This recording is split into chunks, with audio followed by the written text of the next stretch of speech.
ইলা তুআমিহি ওয়া শারাবিহি আওজাবাল্লাহু লাহুল জান্নাহ।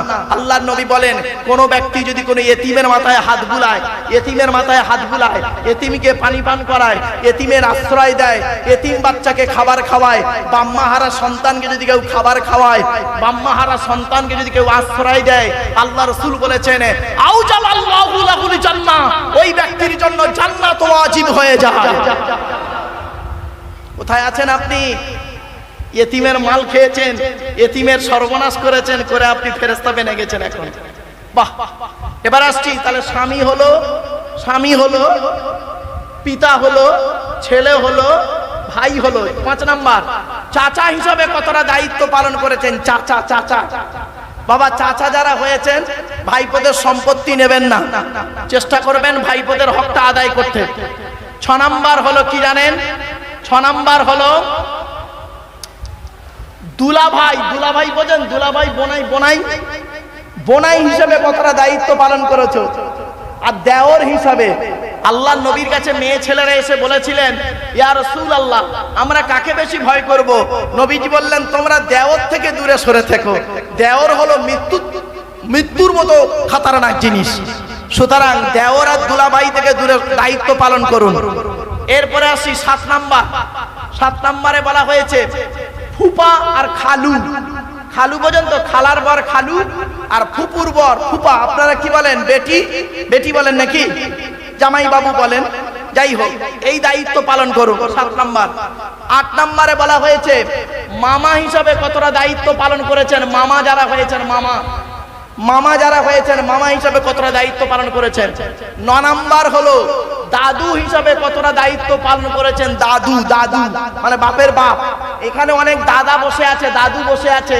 বাপের 4টে ছেলে, বড় ছেলেটা পয়সা দেয় বলে বড় ছেলেকে খালি লজেন কিনে দেয়, বিস্কুট কিনে দেয়। আর ছোট ছেলেটা গরিব, কিছু দিতে পারে না, ওর ছেলে মেয়েকে দেখে না, ওকে দাদু বলতেই ঘৃণা লাগে। অনেক দাদু আছে, ওরা আমার গালে দাঁড়িয়ে রেখেছে, নামাজও পড়ে।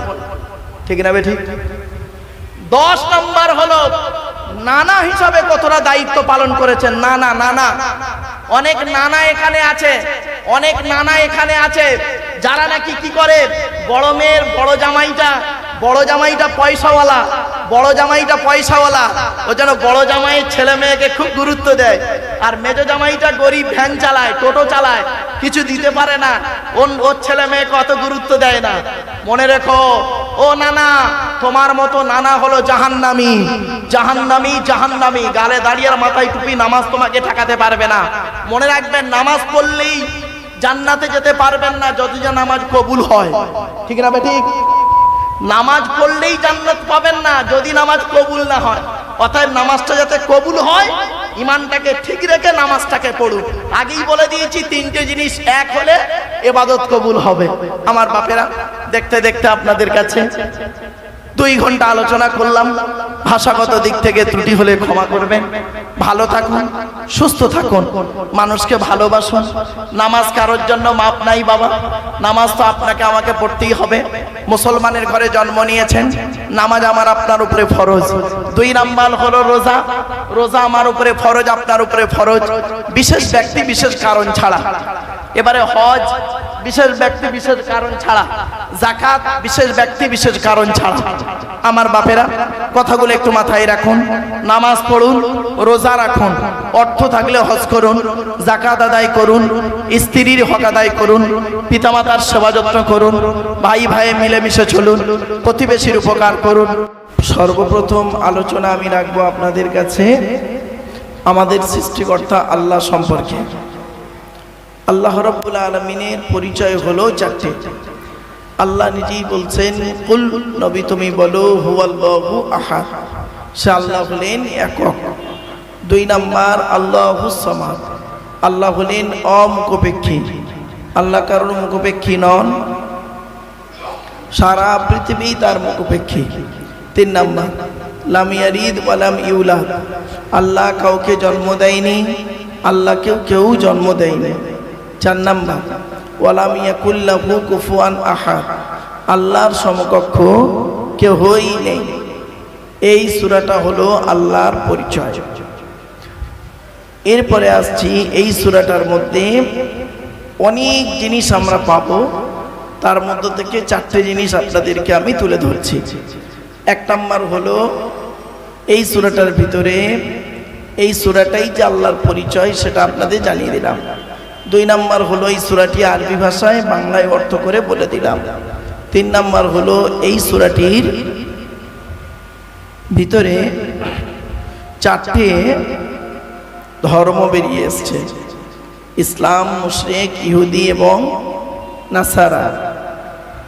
4 নাম্বার হলো আল্লাহ রাসূল বলেছেন এই সূরাটি যদি কোনো ব্যক্তি 3 বার পাঠ করে, কুল হুয়াল্লাহ সূরা যদি 3 বার পাঠ করে, ওই ব্যক্তির আমলনামায় 1 খতম কোরআন শরীফ পড়ার সওয়াব আল্লাহ লিখে দেবে। সুতরাং এই কুল হুয়াল্লাহ সূরা আপনারা রাতে ঘুমানোর আগে পড়ার চেষ্টা করুন।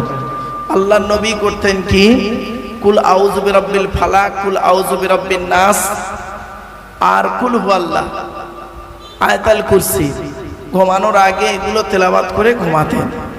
তো আপনি আমি আমলটা যদি করতে পারি তাহলে অনেক সমস্যা থেকে আল্লাহ পাক অনেক সমস্যার সমাধান আমাদের করে দেবেন ইনশাআল্লাহ।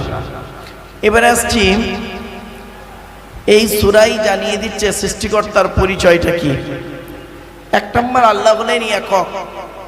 আমাদের বিশ্বাস একটাই থাকবে, আমরা যেখানেই যাই করি না কেন আমরা মাথা নত করবো, সাজদা দেব, ভিক্ষা চাইবো একমাত্র শুধুমাত্র একজনের কাছে, তিনি হলেন আল্লাহ। আল্লাহ ছাড়া অন্য কারোর কাছে মাথা নত করা যাবে না। সে যত বড় পীর সাহেব, মুনি সাহেব, মুফতি সাহেব, ইমাম সাহেব, বক্তা সাহেব হোক না কেন। এমনকি বলা হয়েছে আপনি সাজদা যেখানে দেবেন একমাত্র আল্লাহকেই সাজদা দেবেন। আল্লাহ পাক কোরআনে বলেছেন লা তাসজুদু লিশ-শামসি ওয়ালা লিল-কমারি উসজুদু লিল্লাহ। তোমরা আল্লাহকে, চন্দ্রকে সেজদা দিও না, সূর্যকে সেজদা করো না, উসজুদু লিল্লাহ, তোমরা আল্লাহকে সেজদা করো। সুতরাং আল্লাহ যখন নিজেই বলেছেন আল্লাহকে সেজদা করতে, আপনি কেন কোনো ব্যক্তির মাজারে গিয়ে সাজদা দেবেন? খবরদার নয়। আল্লাহর ওলিকে ভালোবাসুন, আল্লাহর ওলির কবর জিয়ারত করুন, আল্লাহর ওলির কবরটাকে সংরক্ষণ করুন, কিন্তু আল্লাহর ওলির কবরে গিয়ে শিরিক করবেন না।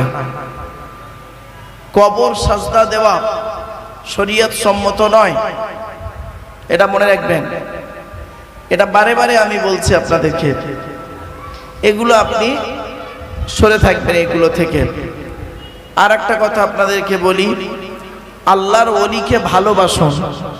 আল্লাহর ওলিকে ভালোবাসতে গিয়ে আপনি এমন কাজ করবেন না, শরীয়ত বিরোধী কাজ, যেটা কোরআন হাদিস গ্রহণ করে না। এগুলো থেকে দূরে সরে থাকুন। তাই আল্লাহ রাব্বুল আলামিন বললেন এই পৃথিবীর সব জিনিসের মালিক হলাম আমি আল্লাহ, আর পৃথিবীর মানুষ তোমরা মাথা নত করো, সাজদা দেবে, ভিক্ষা চাইবে একমাত্র শুধুমাত্র একজনেরই কাছে, তিনি হলেন আল্লাহ। এটা আপনার মাথায় সর্বপ্রথম যেন থাকে। এবং আল্লাহকে বিশ্বাস করবেন কতটুকু? পৃথিবীর সব কিছু চাইতে বাপ মা, ভাই বোন, দাদা দাদি, নানা নানি, খালা খালু, ফুপা ফুপু, মামা মামি, শ্বশুর শাশুড়ি, স্ত্রী ছেলে মেয়ে, টাকা পয়সা, ধন সম্পদ, সব চাইতে সর্বপ্রথম আপনার আমার কাছে হবে কে? আল্লাহ। আল্লাহই হলো আমার শ্রেষ্ঠ। আল্লাহ রাসূল বলেছেন যতক্ষণ পর্যন্ত আল্লাহ এবং নবী তোমার সবচাইতে আগে না থাকবে, ভালোবাসার দিক থেকে, বিশ্বাসের দিক থেকে, ভরসার দিক থেকে, ততক্ষণ পর্যন্ত তুমি খাঁটি মোমেন বলে দাবি করতে পারবে না। এটা মাথায় রাখুন। ভরসা করবেন আল্লাহর উপরে, ভরসা করুন, কোনো ব্যক্তির উপরে ভরসা করবেন না। আল্লাহ পাক কোরআনে বলেছেন ইজা আযামতা ফাতাওয়াক্কাল আলাল্লাহ ইন্নাল্লাহা ইউহিব্বুল মুতাওয়াক্কিলিন। আল্লাহ পাক বলছেন তুমি যখন ভরসা করবে একমাত্র আল্লাহর উপরে ভরসা করবে। আর ইন্নাল্লাহা ইউহিব্বুল মুতাওয়াক্কিলিন, যারা আল্লাহর উপরে ভরসা করে কোনো কাজ করে আমি আল্লাহ তাদের অত্যন্ত ভালোবাসি। সুতরাং আপনার বিশ্বাসটা যেন বিশ্বাসের উঁচু জায়গাটা, সব থেকে উঁচু জায়গাটা হবে কার উপরে? আল্লাহর উপর। ভরসার সব থেকে টপ র্যাঙ্কের জায়গাটা হবে আল্লাহর উপর। এটা যদি আপনার আমার মধ্যে থাকে তাহলে আপনি আমি মানে সঠিক জায়গায় যেতে পারবো, নইলে আমাদের সব বেকার হয়ে যাবে। তাই আল্লাহ বললেন, কুল, নবী তুমি বলো, হু আল্লাহু আহাদ, সে আল্লাহ হলেন একক। 2 নাম্বার, আল্লাহুস সামাদ, আল্লাহ হলেন অমুখপেক্ষী। আল্লাহ কারোর মুখপেক্ষী নয়, আপনি আমি সকলের মুখপেক্ষী। ছোটবেলায় মায়ের দুধের মুখপেক্ষী ছিলাম, বড় হয়েও দেখবেন বুড়ো বয়সের ছেলে বৌমার মুখপেক্ষী। কিন্তু একমাত্র আসমান পৃথিবী জমিনের মধ্যে একজনই আছেন যিনি কারোর মুখপেক্ষী নন। আর প্রত্যেকটা ব্যক্তি বস্তু, প্রত্যেকটা প্রাণী একজনে আল্লাহর মুখপেক্ষী, কারো না কারোর মুখপেক্ষী। কিন্তু সৃষ্টিকর্তা আল্লাহ কারোর মুখপেক্ষী নন, এজন্য আল্লাহ হলেন সমাদ। এটা মাথায় রাখুন। সুতরাং আপনি এই বিশ্বাসটা রাখুন, আল্লাহ কারোর মুখপেক্ষী নন। 3 নাম্বার, লাম ইয়ালিদ ওয়া লাম ইউলাদ, আল্লাহ কাউকে জন্ম দেয়নি, আল্লাহকেও কেউ জন্ম দেয়নি। মনে রাখবেন, সৃষ্টিকর্তাকে কেউ জন্ম দেয়নি আর সৃষ্টিকর্তা কাউকে জন্ম দেয়নি, এ বিশ্বাস আপনার আমার থাকতে হবে। 4 নাম্বার হলো ওয়ালাম ইয়াকুল লাহু কুফুয়ান আহাদ, আল্লাহর সমকক্ষ কেউই নেই, সৃষ্টিকর্তার সমকক্ষ কেউই নেই। এটা আপনার আমার মাথায় যদি থাকে তাহলে সব ঠিক হবে, নইলে সব বেকার হবে। তাই আমি আপনাদের কাছে অনুরোধ করছি, আপনারা আজকের এই 17ই শ্রাবণ জলসাটা দিয়েছেন, খুব ভালো কাজ করেছেন। অনেক সময় মানুষ কি করে জানেন, শরীয়তের বিরোধী অনেক কাজ করে ফেলে। আপনারা দয়া করে সেই কাজগুলো করেননি। কোরআন হাদিস ইজমা কিয়াস মোতাবেক আপনি কাজগুলো করছেন। বাবা বাবা আমি একটা কথা বলি, মিডিয়াগুলোকে বলছি, বাবা তোমরা একটু সাইড টাইট করে বসো, বাবা একটু সাইড করে বসো বাবা, যাতে করে এই লোকগুলো দেখতে অসুবিধা হচ্ছে। তাই আমার অনুরোধ, বাবা তোমরা একটু এমন জায়গায় করে বসো যাতে করে এদের অসুবিধা না হয়। এখন তো এইসব উঠেছে, আজ থেকে 30 বছর আগে এসব ছিল না, 20 বছর আগেও ছিল না। এখন এইসব উঠে এখন বিশাল একটা হই হই। এসব ইনকাম আছে, এদের এই ছেলেগুলোর ইনকাম আছে, এর মাধ্যমে প্রচুর টাকা ইনকাম। তো যাই হোক বাবা, এরা আবার একটু মিস্টেক করে, এরা আবার ভুল করে কি জানেন, বাজে বাজে ছবি দিয়ে দেয় আর একে তাকে লাগিয়ে দেয়। এ ওকে মানে এ বক্তার ছবি দিয়ে ও বক্তার ছবি দিয়ে লাগিয়ে দিল, এ লোকের ও লোকের দিয়ে লাগিয়ে দিল, আর লোক দেখলো, হই হই করলো মিডিয়া, আর এরা মাঝখান থেকে পয়সা ডুবলো।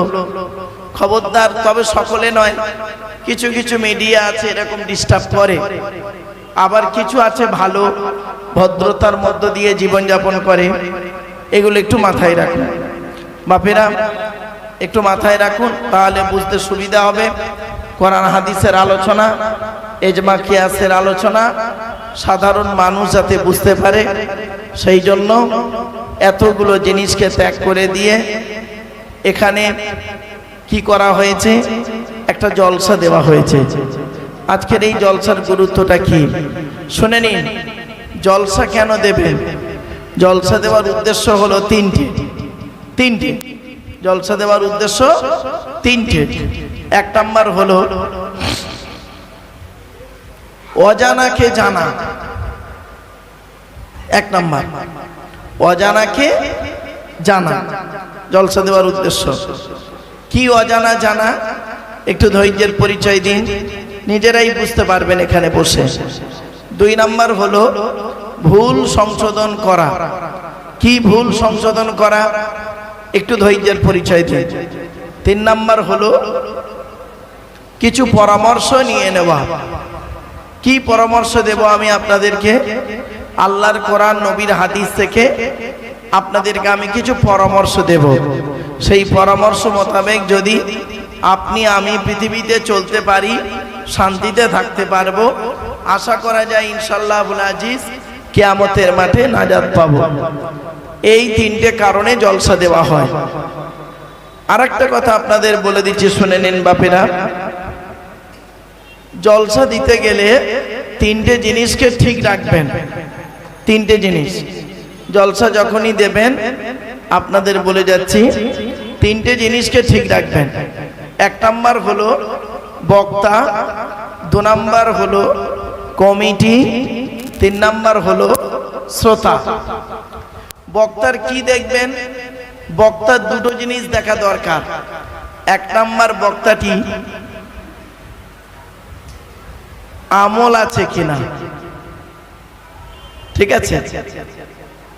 আর দুই নাম্বার, বক্তাটির চরিত্রটা ঠিক আছে কিনা। এই দুটো জিনিস দেখবেন। খবর নিয়ে একটু দেখবেন বক্তাটি 5 ওয়াক্ত নামাজ পড়ে কিনা, রমজান মাসে রোজা রাখে কিনা, বক্তাটি তার পিতামাতার ভাত দেয় কিনা, বক্তাটি স্ত্রীর হক আদায় করে কিনা, বক্তাটি তার ছেলে মেয়ের সঙ্গে ভালো সম্পর্ক রাখে কিনা, বক্তাটি তার ভাই বোনের সঙ্গে ভ্রাতৃত্ব ভালোবাসা বজায় রাখে কিনা, একটু খবর নেবেন। আর দু নাম্বার হলো বক্তাটি চরিত্রটা ঠিক আছে কিনা খবর নেবেন। তো এক নাম্বার হলো বক্তা, দু নাম্বার হলো কি কমিটি। জলসা কমিটি আলাদা আর মসজিদ কমিটি আলাদা। জলসা কমিটি হতে গেলে কমসে কম তিনটে গুণ থাকতে হবে। এক নাম্বার হলো কি সৎ হতে হবে। আচ্ছা, সৎ কোন লোকটাকে বলে? 5 ওয়াক্ত নামাজ পড়লেই সৎ? গালে দাড়ি রাখলে সৎ না? চলেন একটু খুলে বলে দিই। আল্লাহর নবী একদিন সাহাবীদেরকে বলছেন, তোমরা আমাকে দুটো জিনিসের গ্যারান্টি দিতে পারবে? তো সাহাবীরা বললেন, হে নবী, আমরা যদি আপনাকে দুটো জিনিসের গ্যারান্টি দিই, বিনিময়ে আপনি আমাদের কিছুর গ্যারান্টি দেবেন? তো রাসূল করিম সাল্লাল্লাহু আলাইহি সাল্লাম বললেন, হ্যাঁ, তোমরা যদি আমাকে দুটো জিনিসের গ্যারান্টি দাও, আমি তোমাদের জান্নাতের গ্যারান্টি দিয়ে দেবো। জোরে বলুন সুবহানাল্লাহ। আচ্ছা, নবীজি বললেন, দুটো জিনিসের গ্যারান্টি তোমরা আমাকে দাও। তো দুটো জিনিসের গ্যারান্টি কি? আপনাদেরকে আমি অনুরোধ করে বলছি, দুটো জিনিসের গ্যারান্টি আজকের আপনারা দিন এখানে। এক নাম্বার, নবীজি বললেন, দুই ঠোঁটের মাঝখানে, দুই ঠোঁটের মাঝখানে এই জিভের গ্যারান্টি দাও। হারাম খাবার খাওয়া থেকে জিভটাকে ঠিক করো, বাজে ভাষা বলা থেকে জিভটাকে ঠিক করো, পরনিন্দা পরচর্চা করা থেকে জিভটাকে ঠিক করো। আর দু নাম্বার হলো দুই রানের বীজখানে লজ্জাস্থানের গ্যারান্টি দাও। ব্যাস, আমি আপনাদের বলে যাচ্ছি, বোদরার মানুষ আপনাদের আমি অনুরোধ করে যাচ্ছি, বাপ, দুটো জিনিসের গ্যারান্টি দিন, আপনি জান্নাতি। দুই ঠোঁটের মাঝখানে এই জিভের গ্যারান্টি দিন, আর দুই রানের বীজখানে লজ্জাস্থানের গ্যারান্টি দিন। ব্যাস, হারাম খাবার খাওয়া থেকে দূরে সরে থাকুন। তো দেখি, আপনি হালাল খাবার খেয়ে ইবাদত করুন, কবুল হবে। আর হারাম খাবার খেয়ে নামাজ পড়বেন, ও নামাজ কবুল হবে না। হারাম খাবার খেয়ে রোজা রাখবেন, ও রোজা কবুল হবে না। আপনাদেরকে আমি বাস্তবটাই বলছি। আর একটা কথা আপনাদের বলে যাচ্ছি, শুনে নিন, শুনলে একটু চমকে যাবেন। আচ্ছা বাবা, একটা আখেরি দোয়া হবে তো, বলেন না, একটু কথা বলেন। আচ্ছা, এই দোয়াটা আল্লাহর দরবারে কবুল হবে বুঝবেন কি করে? শুনে নিন। আল্লাহর নবীর কাছে একজন যুবক ছেলে এসে বলছেন, ইয়া রাসূলুল্লাহ, আমরা যে মোনাজাত করি, দোয়া করি, এই দোয়াটা আল্লাহর দরবারে কবুল হয় বুঝবো কি করে? নবীজি বললেন, শোনো, দোয়া কবুল হওয়ার 5টা শর্ত আছে। কটা? জোরে বলুন। 5টা শর্ত। আজ আমি আপনাদের বলে যাচ্ছি, এই 5টা শর্ত যার মধ্যে পাবেন, চোখ বন্ধ করে বলে দেবেন ওই লোকটার দোয়া আল্লাহ কবুল করবে। আর এই 5টা শর্ত যার মধ্যে পাবেন না, ও যত বড় পীর সাহেব হোক, মলি সাহেব হোক, আর মুফতি সাহেব হোক, আর ইমাম সাহেব, বক্তা সাহেব, হাজি সাহেব হোক, ও দোয়া আল্লাহ কবুল করবে না, করবে না, করবে না। কি কি 5টা জিনিস শুনে নিন। আল্লাহর নবী বললেন, এই যুবক, দোয়া যখন চাইবে হালাল খাবার খেয়ে দোয়া চাইবে। দোয়া যখন চাইবে হালাল খাবার খেয়ে দোয়া চাইবে। হারাম খাবার খেয়ে মোনাজাতে কাঁদছে, ও দোয়া কবুল করবে? এই পীর সাহেব নিজেই যদি হারাম খায়, তা সেই পীর সাহেব যদি দোয়া করে কবুল হবে? জীবনে হবে না। মলি সাহেব, মুফতি সাহেব যদি হারাম খাবার খায় আর সেই খাবার খেয়ে যদি দোয়া চায়, আর আপনাদের ধারণা হয় মলি সাহেব পীর সাহেবরা দোয়া করলে আল্লাহ কবুল করবে, কিন্তু এত সহজ নয় বাবা। গালে দাড়ি থাকলে আর বড় জামা পরলে পীর সাহেব নয়। আজ আমি কয়েক কটা কথা বলে যাচ্ছি। পীর হতে গেলে তার যে শর্তগুলো আছে কল্পনা করতে পারবে না। যাকে তাকে পীর সাহেব বলবেন না, যাকে তাকে পীর সাহেব বলবেন না। পীর হতে গেলে, ওলি হতে গেলে কতগুলো গুণ থাকতে হবে জানেন? শুনে নিন। ওলি হতে গেলে কমসে কম 50টা গুণ থাকতে হবে। কটা? 5টা গুণ নেই, তাকে পীর সাহেব বলছেন? যত সব ভণ্ডামিগিরি কারবার, 5টা গুণ ঠিক মতো নেই তার মধ্যে, তাকে পীর সাহেব বলে মাথায় তুলে দিয়েছেন আপনারা। হক কথা বলে যাচ্ছি বাবা, তোমরা আমার খারাপ ভাবো আর ভালো ভাবো, বাস্তবটাই বলে গেলাম। যেদিন তোমাদের চোখটা খুলবে সেই দিন তোমরা বুঝতে পারবে, সেই দিন বুঝতে পারবে আলেমদের গুরুত্ব কতটা। বাস্তবটাই বলে গেলাম। হাক্কানি আলেমের কাছে বসবেন, হাক্কানি আলেমের কাছ থেকে কিছু শিখবেন, জানবেন, বুঝবেন। আপনারা তো হাক্কানি আলেম খোঁজেন না, হাক্কানি আলেম খোঁজেন না, গলাবাজি বক্তা নিয়েই কাজ চালান, গলাবাজি বক্তা নিয়েই তো কাজ চালান। হাক্কানি আলেম খোঁজেন না, হাক্কানি আলেমের কাছে বসেন না, হাক্কানি আলেমের থেকে কিছু শেখেন না। হারাম হালাল, কোনটা হালাল কোনটা হারাম এগুলোও তো শেখেন না। আপনাদের কাছে ওয়াজ করতে গেলে কিছুই লাগে না। চারটে ঘটনা বললি, মিথ্যে মিথ্যে 4টে ঘটনা টেনে টেনে বললি সুবহানাল্লাহ জোরে বলবেন। আপনারা তো যাচাই করবেন না ঘটনাটা সত্যি না মিথ্যা। টেনে টেনে বলেছে হুজুর সুবহানাল্লাহ, আরে অরিজিনাল ঘটনাটা সত্য না মিথ্যা সেটা তো দেখলেন না। এজন্য আমি বোদরার মানুষের কাছে অনুরোধ করে বলে যাচ্ছি, কোরআন, হাদিস, ইজমা এবং কিয়াস এই 4টাকে সামনে রেখে আজকে আপনাদের কাছে আলোচনা রাখছি। শুনে নিন। আল্লাহ নবীর কাছে একজন ব্যক্তি এসে বললেন, ইয়া রাসূলুল্লাহ, আমরা যে দোয়া চাই দোয়া কবুল হয় বুঝবো কি করে? নবীজি বললেন, দোয়া কবুল হবার 5টা শর্ত আছে। 1 নাম্বার, যুবক দোয়া যখন চাইবে হালাল খাবার খেয়ে দোয়া চাইবে। তাহলে আমরা যখন দোয়া চাইবো কি খাবার খেয়ে চাইবো? জোরে বলুন।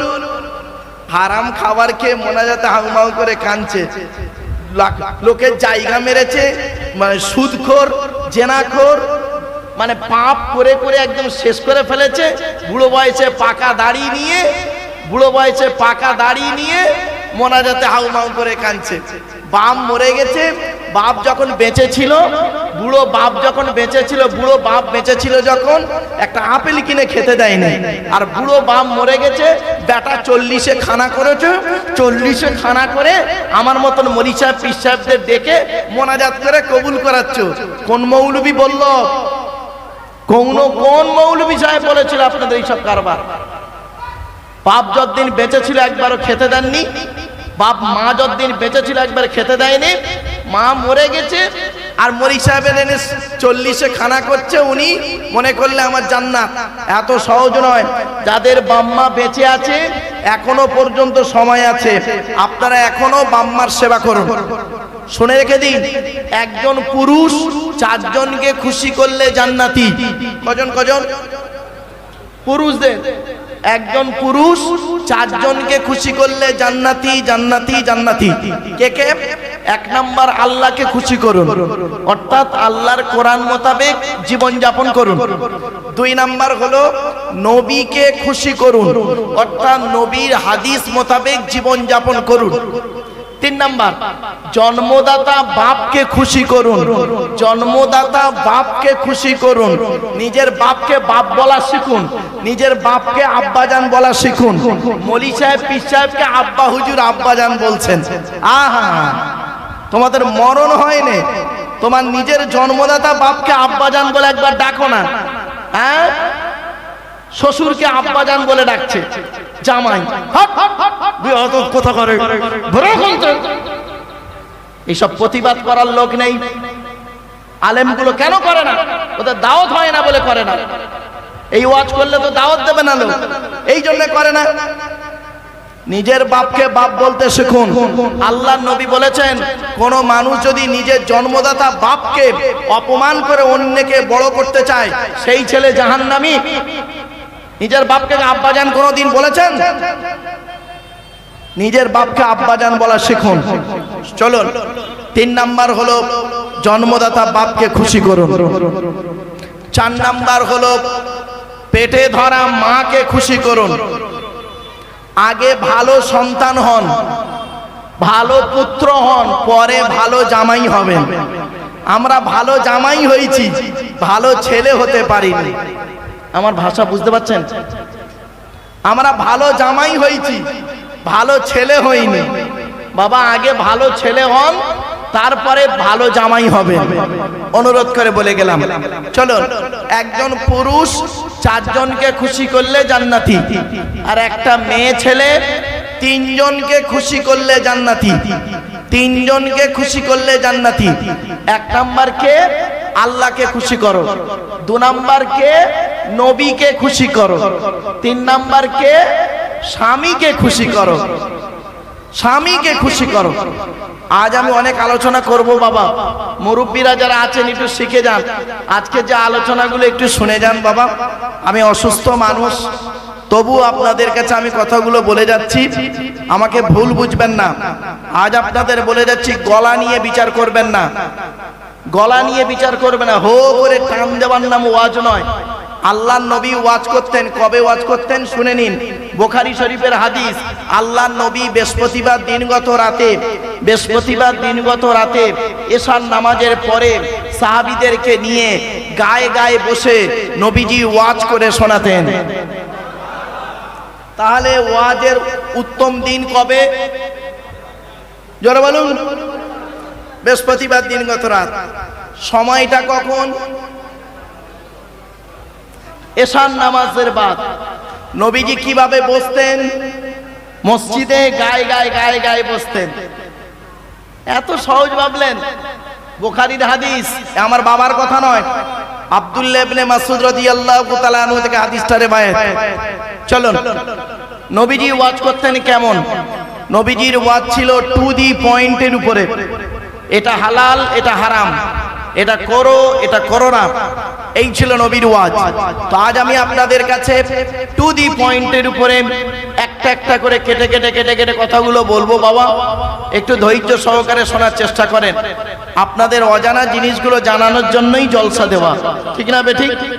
অজানা জিনিসকে জানার জন্যই জলসা দেওয়া, অন্য কিছু নয়। জলসা মানে মহামারী কিছু নয়। চলুন, এক নাম্বার নবীজি বললেন, যুবক দোয়া যখন চাইবে হালাল খাবার খেয়ে দোয়া চাইবে।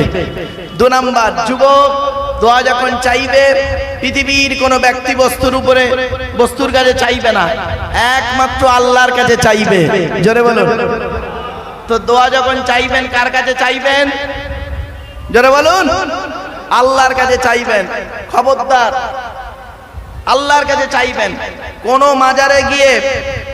মাজারে গিয়ে যদি কোনো মানুষ বলে, ধরুন ঘুটিয়ারি শরীফের মাজারে গেলেন, গিয়ে আপনি বললেন, গাজী বাবা আমার ছেলে দিন, আপনি মুশরিক হয়ে যাবেন, জাহান্নামী জাহান্নামী জাহান্নামী। ছেলে দেওয়ার মালিক কে? আল্লাহ। এটা যেন মাথায় থাকে। আল্লাহ পাক কোরআনে বলেছেন, আমার বাবার কথা না, আমি দলিল দিয়ে যাচ্ছি, লিল্লাহি মুলকুস সামাওয়াতি ওয়াল আরদি ইয়াখলুকু মা ইয়াশা ইয়াহাবু লিমান ইয়াশাউ ইনাসা ওয়া ইয়াহাবু লিমান ইয়াশাউ যুকুর আও ইযাবিযুহুম যুকুরানা ওয়া ইনাসা ওয়া ইয়াজআলু মান ইয়াশাউ আকিমা। 25 নম্বর পারা 7 নম্বর পৃষ্ঠা 12 নম্বর লাইন, সূরার নাম সূরা শূরা। আল্লাহ পাক বলেছেন, আসমান পৃথিবী জমিনের মালিক হলাম আমি আল্লাহ, যা ইচ্ছা তাই সৃষ্টি করতে পারি। যাকে খুশি তাকে শুধু কন্যা সন্তান দান করি, যাকে খুশি তাকে পুত্র দান করি, যাকে খুশি কন্যা পুত্র উভয় দান করি, যাকে খুশি তাকে বাঁধা করে রাখি। তাহলে বোঝা গেল কি ছেলে মেয়ে দেওয়ার মালিক কে? আল্লাহ। হ্যাঁ, তাহলে কি গাজী মোবারক আলী গাজী রহমাতুল্লাহ আলীর মাজারে আপনি যাবেন না? অবশ্যই যাবেন। ভটিয়ারি শরীফে যাবেন না? ছোট হুজুর কেবলার মাজারে যাবেন না? অবশ্যই যাবেন। তবে জিয়ারত করবেন, দোয়া করবেন, মাজারটাকে পরিষ্কার পরিচ্ছন্ন রাখবেন, এ দায়িত্ব আপনার। কিছু বুঝতে পারছেন আমার কথা? কবরকে সংরক্ষণ করুন, কবরটাকে আপনার কি ইবাদতের জায়গা বানাবেন না, এটা মাথায় রাখবেন, সব সময়ের জন্য জানবেন। চলুন, এক নাম্বার হলো দোয়া কবুল হবে কি? হালাল খাবার খেতে হবে। দু নাম্বার, দোয়া যখন চাইতে হবে কার কাছে চাইতে হবে? আল্লাহর কাছে। তিন নাম্বার, নবীজি বললেন দোয়া যখন চাইবে সকলের জন্য দোয়া চাইতে হবে। কাদের জন্য চাইতে হবে বাপ? সকলের জন্য দোয়া চাইতে হবে। আমার বাপ, আমার দাদা, আমার গোষ্ঠী, শুধু আমার করো না, আমার করো না, সকলের বাপ দাদার নামে দোয়া চাইতে হবে। নবীজি বলছেন, আমার বাবার কথা নয়। চার নাম্বার হলো নবীজি বললেন দোয়া যখন চাইবে নবীর উপরে দরুদ পাঠ করে দোয়া চাইবে। দোয়া যখন চাইবে নবীর উপরে দরুদ পাঠ করে দোয়া চাইবে। ইন্না দুআ মাওকুফুম বাইনা সামাই ওয়াল আরদি লা ইয়াসআদু মিনহু শাইউন হাত্তা তুসাল্লি আলা নবিকা। আল্লাহর নবী বলেন তোমরা যে দোয়াটা চাও ওই দোয়াটা আসমান জমিনের মধ্যবর্তী জায়গায় অবস্থান করে। ওই দোয়াটা উপরেও নিয়ে যেতে পারে না, নিচেও নামাতেও পারে না, যতক্ষণ পর্যন্ত তোমরা নবীর উপরে দরুদ পাঠ না করে দোয়া চাও। সুতরাং দোয়া যখন চাইবেন নবীর উপরে দরুদ পাঠ করে দোয়া চাইবেন। আল্লাহ রাসূল বলেছেন নবীর উপরে দরুদ পাঠ করে দোয়া চাইলে ওই দোয়া আল্লাহর দরবারে কবুল হয়ে যায়। পাঁচ নাম্বারটা শুনে নিন বাবা, ভালো করে শুনে নিন। বোদরার মানুষদের কাছে আমার অনুরোধ, বাবা আমি আসবো কি তার জানি না, হায়াত মৌতের ব্যাপার, তাই একটা কথা বলে যাচ্ছি, দোয়া যখন চাইবেন বেয়াদবের মতো দোয়া চাইবেন না, বেয়াদবের মতো দোয়া চাইবেন না। অনেকে দেখবেন মোনাজাত করে, দেখবেন অনেকে মোনাজাত করে, আমার হাতের দিকে তাকান, সব মোনাজাত করছে। কি পিসা মরি সাহেব দেখিছে অনেক জায়গাতে মোনাজাত করছে, রব্বানা জালামনা আনফুসানা ওয়া ইল্লাম তাগফির লানা ওয়া তারহামনা লানাকুনান্না মিনাল খাসিরিন লা তাকনাতু মির রাহমাতিল্লাহ ইন্নাল্লাহা ইয়াগফিরুয যুনুবা জামিআ ইন্নাহু হুয়াল গফুরুর রহিম ও ফাউযু আমরি ইলাল্লাহ ইন্নাল্লাহা বাসীরুম বিল ইবাদ। তেল মালিশ করছে, বেয়াদব কথা করে, তেল মালিশ করছে, গাঁট ভাঙে অনেকে, আবার দেখবেন বেয়াদব কথা করে। তুই মোনাজাত হচ্ছে, এটা তোর মুখটা মোনাজাত বলছে আর হাতটা বেয়াদবের মতো তেল মালিশ করছি, গাঁট ভাঙছি। কিছু বুঝতে পারছেন আমার আওয়াজ? বলার লোকের অভাব, আজ বলে যাচ্ছি আপনাদেরকে, খবরদার বাপেদের বলে যাচ্ছি, মোনাজাত করবেন 2 মিনিট ধরে করবেন, 2 ঘন্টা ধরে মোনাজাতের নাম মোনাজাত নয়।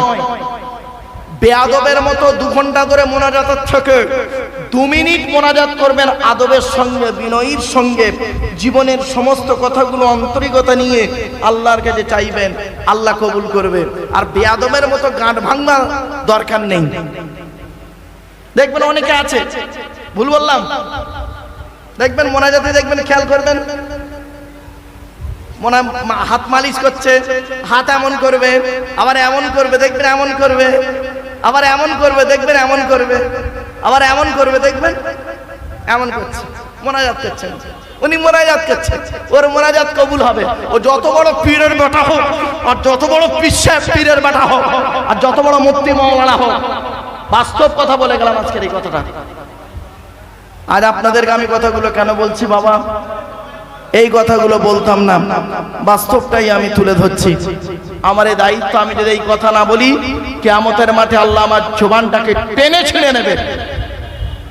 বাস্তবটাই বলুন। চলুন এরপরে আসছি, আল্লাহ রাব্বুল আলামিন আমাদের সৃষ্টি করেছেন। বাবা এতগুলো মিডিয়া, বাবা অনেকগুলো এসেছে, ও বাবা তোমরা এমন জায়গায় বসো যাতে করে জনগণের দেখতে অসুবিধা না হয়। বাবা যাতে করে মানুষগুলো এসছে কষ্ট করে, তোমরা এমন জায়গায় বস, আচ্ছা এই জায়গায় বসো না দুই একজন বাবা, এই জায়গায় এই কোনটায়, এমন জায়গায় বসো যাতে করে মানুষগুলো দেখতে অসুবিধা না হয় বাবা। দরুদ শরীফ, আল্লাহুম্মা সাল্লি আলা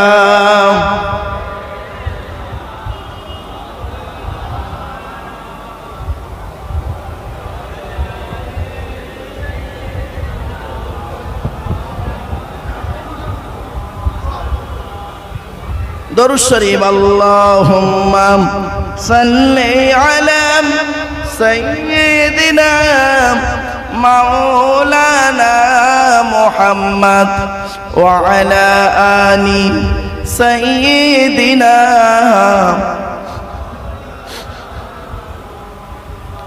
বাবা যত বেশি বেশি দরুদ পড়বেন আল্লাহ খুশি হবে। আল্লাহ নবী বলেছেন, আমি বলিনি, মান সাল্লা আলাইহি ওয়াহিদাতান সাল্লাল্লাহু আলাইহি আশারা।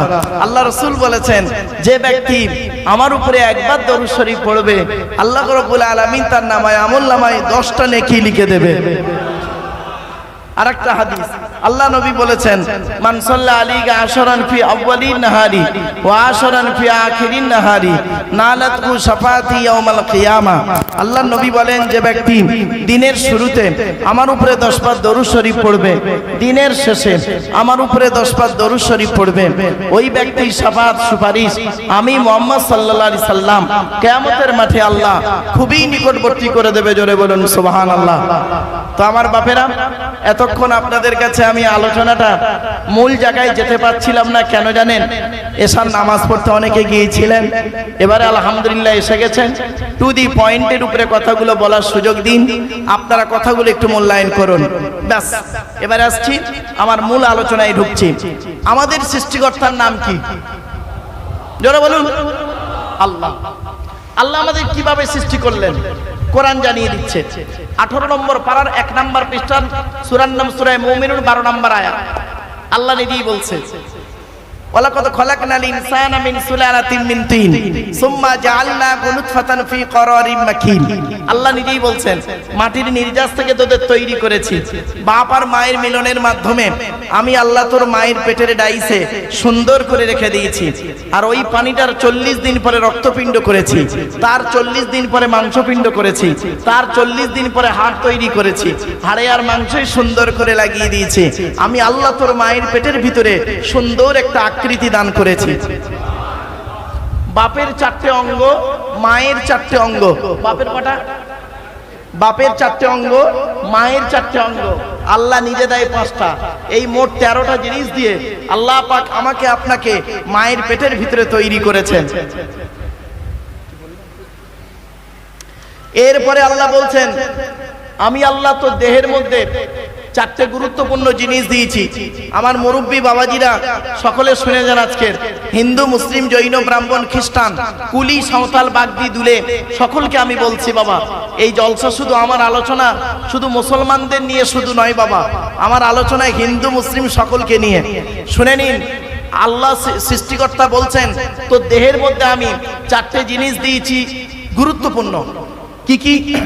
1 number brain, 2 number heart, 3 number liver, 4 number kidney.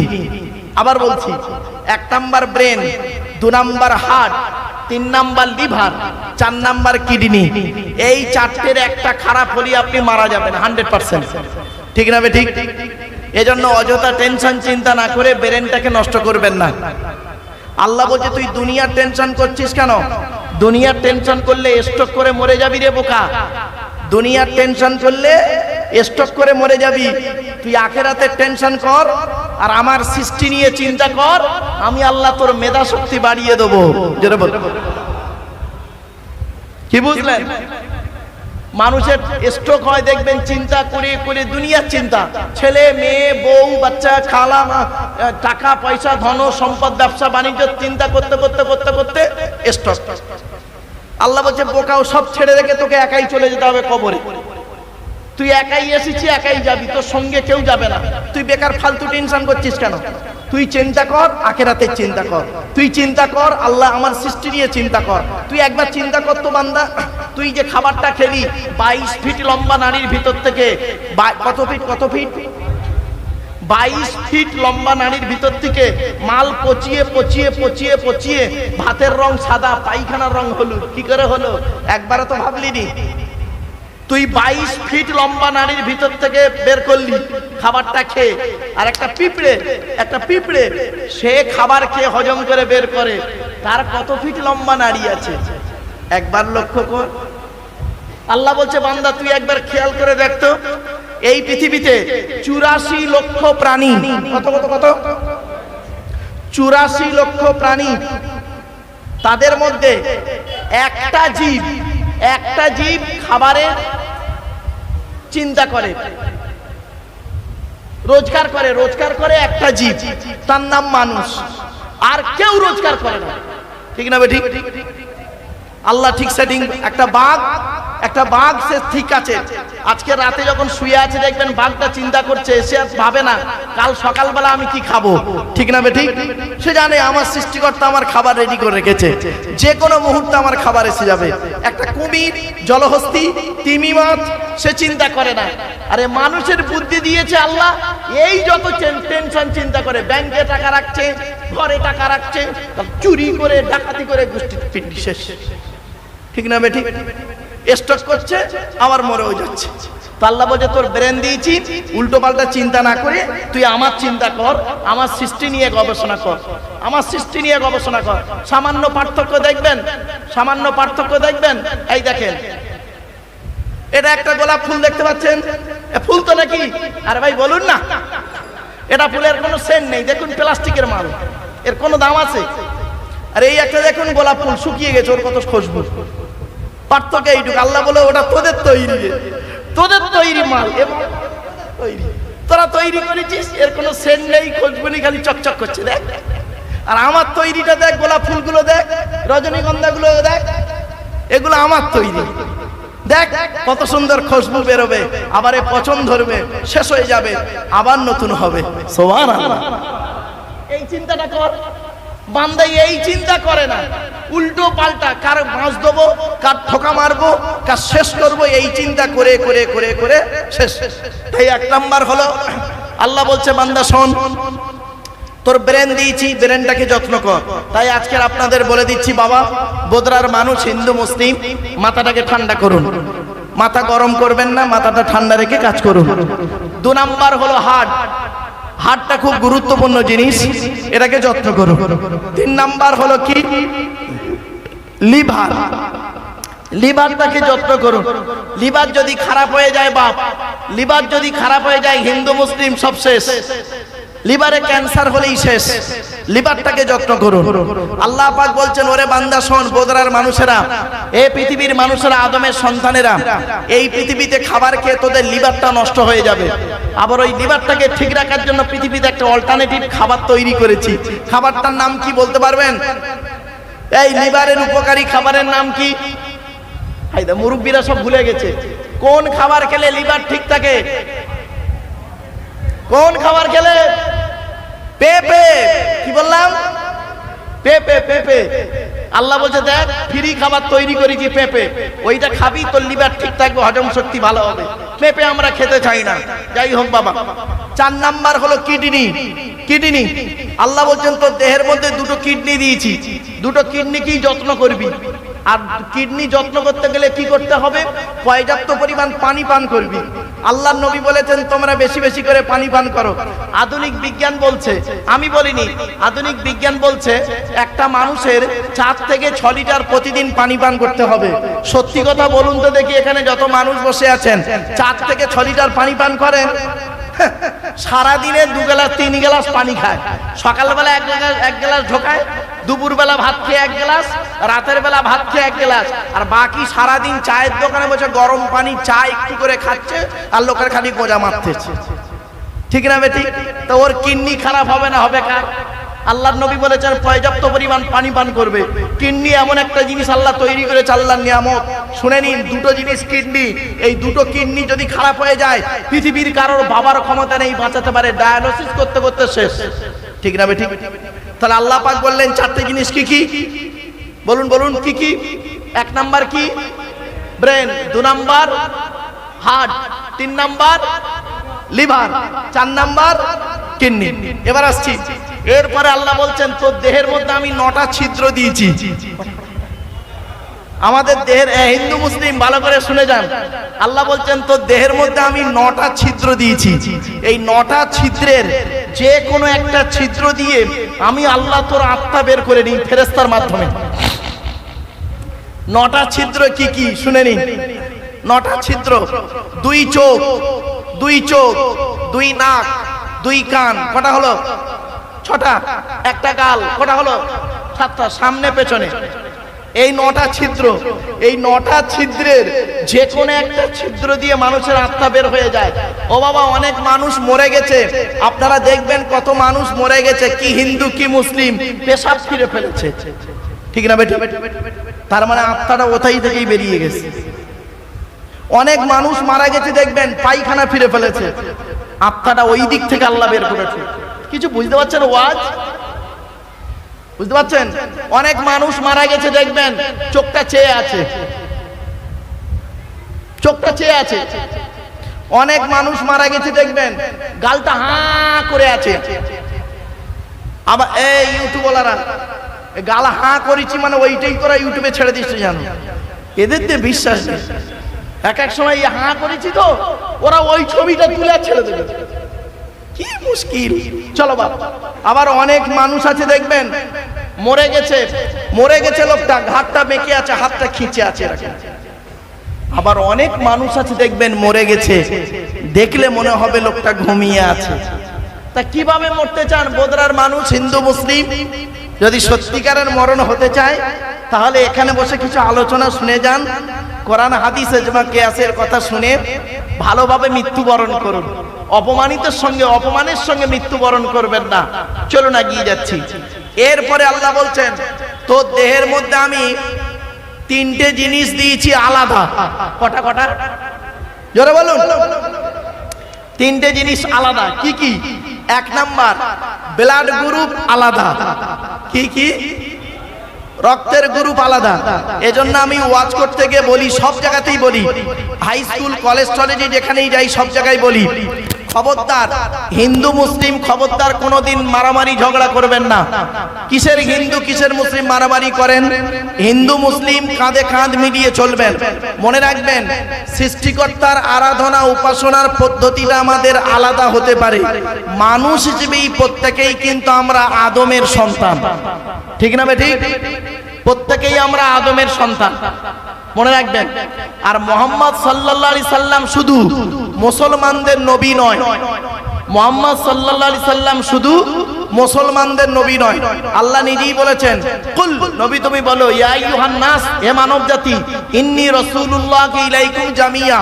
আল্লাহ পাক বলেছেন 9 নম্বর পারা 9 নম্বর পৃষ্ঠা 12 নম্বর লাইন, সূরার নাম সূরা আরাফ। এই আনামের মধ্যে আল্লাহ, হ্যাঁ আরাফের মধ্যে আল্লাহ পাক বলে দিয়েছেন, হে মানব জাতি তুমি বলে দাও, হে নবী তুমি বলে দাও, হে মানব জাতি মুহাম্মদ সাল্লাল্লাহু আলাইহি সাল্লামকে সকলের নবী করে পাঠিয়েছেন। সুতরাং মুহাম্মদ সাল্লাল্লাহু আলাইহি সাল্লামকে সকলে ভালোবাসতে পারে, সকলে মুহাম্মদ সাল্লাল্লাহু আলাইহি সাল্লাম থেকে শিক্ষা নিতে পারে। হিন্দু বলে পারবে না, মুসলিম বলে পারবে, এরকম কোনো কথা কোনো জায়গায় লেখা নেই। চলুন এবার আসছে, এই জন্য আপনাদের বলে যাচ্ছি, কিসের হিন্দু কিসের মুসলিম মারামারি করেন আপনারা, খবরদার হিন্দু মুসলিম মারামারি করবেন না। মনে রাখবেন হিন্দুদের বিপদে মুসলমানরা ঝাঁপিয়ে পড়বেন, আর মুসলমানদের বিপদে হিন্দুরা ঝাঁপিয়ে পড়বে। এটা হলো মনুষ্যত্বের পরিচয়। মনে রাখবেন হিন্দুদের রক্তের ভিতরে মুসলমানদের রক্ত আছে, মুসলমানদের রক্তের ভিতরে হিন্দুদের রক্ত আছে। প্রমাণটা দেবো, আপনাদের এলাকায় ব্লাড ডোনেশন ক্যাম্প হয়, ব্লাড ডোনেশন ক্যাম্প হয়, রক্তদান শিবির। তো ব্লাড যখন নেওয়া হয় তখন বলা হয় নাকি, এই ও হিন্দু ওর রক্ত আলাদা কর, ও মুসলিম ওর রক্ত আলাদা কর, বলে নাকি? আরে ব্লাডের মধ্যে কাস্টের কোনো ডিভাইডেড থাকে না, ব্লাডের মধ্যে কালারের কোনো ডিভাইডেড থাকে না, ব্লাডের মধ্যে জেন্ডারের কোনো ডিভাইডেড থাকে না, ব্লাডের মধ্যে গ্রুপের ডিভাইডেড করা হয়। ব্লাডের 4টে গ্রুপ। কটা কটা কটা? ব্লাডের 4টে গ্রুপ। এখানে যত মানুষ বসে আছেন বেশিরভাগ মানুষ ওর নিজের ব্লাড গ্রুপ কি ও নিজেও জানে না। ঠিক না বেঠিক? ও নিজের ব্লাড গ্রুপ কিও নিজেই জানে না। ব্লাডের 4টে গ্রুপ, এ বি, এই সি নয়, খালি এ বি সি